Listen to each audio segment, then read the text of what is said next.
There are different teaching methods, but we are going to explain differentiated instruction and the case study. First, in relation to differentiated instruction, we need to talk about the low-tech approach to learning. That means traditional learning without any technology access, because some learning styles require a physical presence and interaction between the educator and the student. Also, we have to mention the student-centered approach to learning, which defends that teachers and students play an active role in the learning process. Besides, differentiated instruction is the teaching practice based on the idea that because students differ in their interests, learning styles, and readiness to learn, so it is necessary to adapt instruction to students' needs.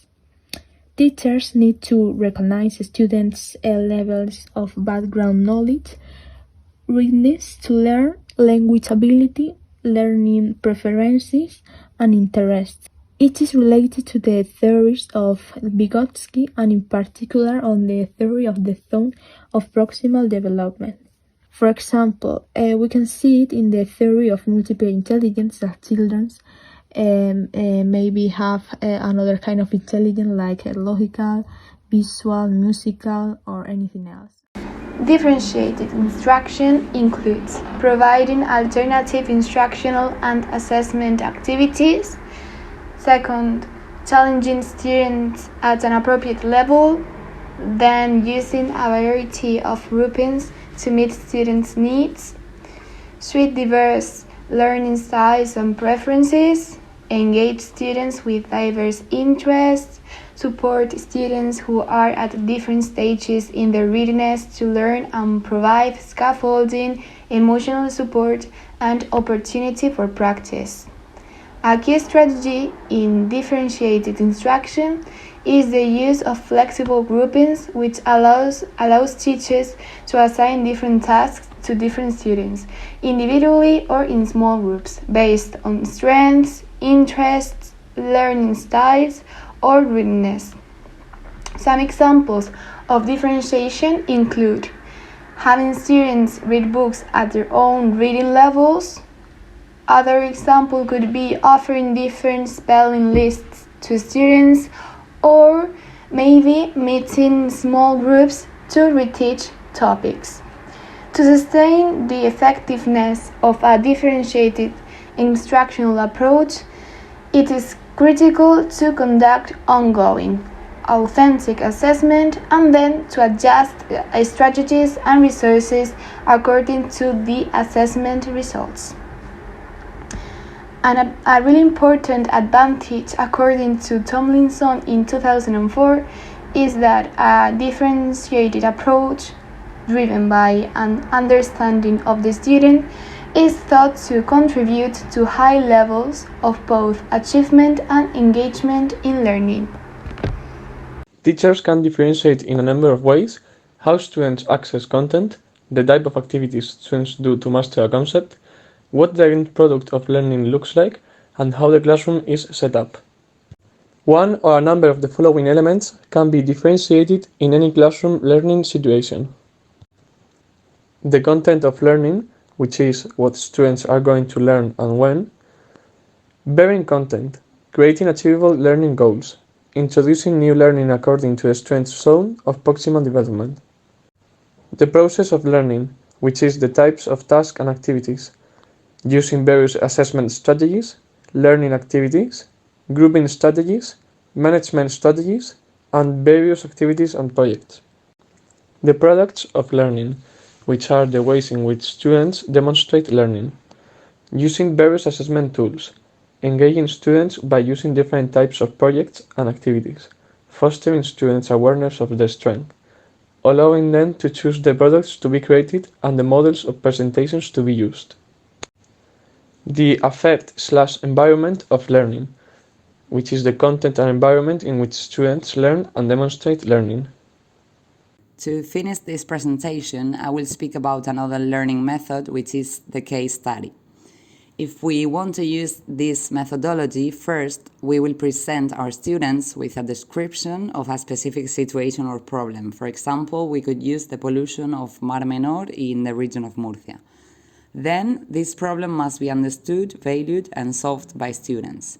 And finally, they will elaborate solutions together through a process of discussion. So now I will explain how we can use this methodology. There are 3 steps that should be followed. First, we need preparation. The teacher will prepare the case that students are going to work on. So the objectives will be presented and they must be clear and concise. We should also use appropriate terminology, considering always our students' level of understanding of the topic.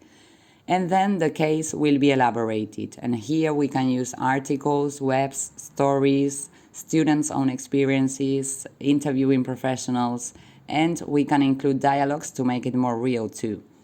Here we can also formulate basic questions that will help the analysis by students.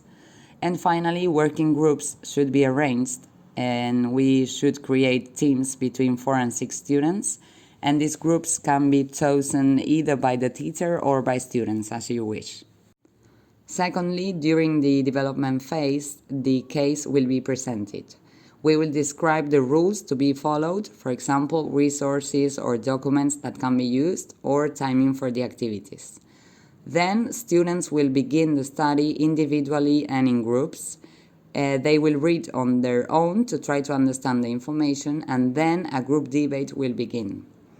After this analysis, conclusions will be elaborated, making a compilation of the proposals in each group.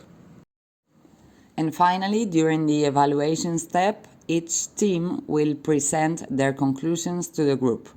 So after the presentations, a general debate will be opened, moderated by the teacher, of course, in order to reach good solutions to the problems, always taking into account everyone's ideas. So once we know how to implement this method, we will focus on evaluation. In order to ensure a good evaluation system, teachers should clearly explain which aspects will be evaluated. Providing students with a rubric could be useful for them to understand. And teachers should also develop a kind of record for noting down the marks for each step or activity during this process. And regarding students, they should use clear arguments when discussing the case and make sure that they are related to the learning goals to be achieved, which have already been described by the teacher. They should also hand in an assignment before the beginning of the case analysis, and this could be a summary, a report, or a concept map. Participation during the discussion is also evaluated, for example, with interventions, raising doubts, providing information, or even motivating classmates to participate. And after the debate, they will be required to do post-case discussion activities, which could be homework, a summary, or an individual or team conclusion. And finally, to conclude, I will mention some of the advantages and disadvantages of this methodology. So, case study could be complicated because it requires specific preparation by the teacher and because its development may take time. Also, some students do not like participating or working in groups, so they should be encouraged by the teacher, and this requires an extra effort. However, this method has many educational advantages. It allows students to develop such important skills as analysis, synthesis, and evaluation of the information, development of critical thinking, team working, and decision-taking, communication skills, and other values or attitudes such as innovation or creativity. So that's all. We hope that you learned more about these 2 useful methods, and thank you very much for your attention.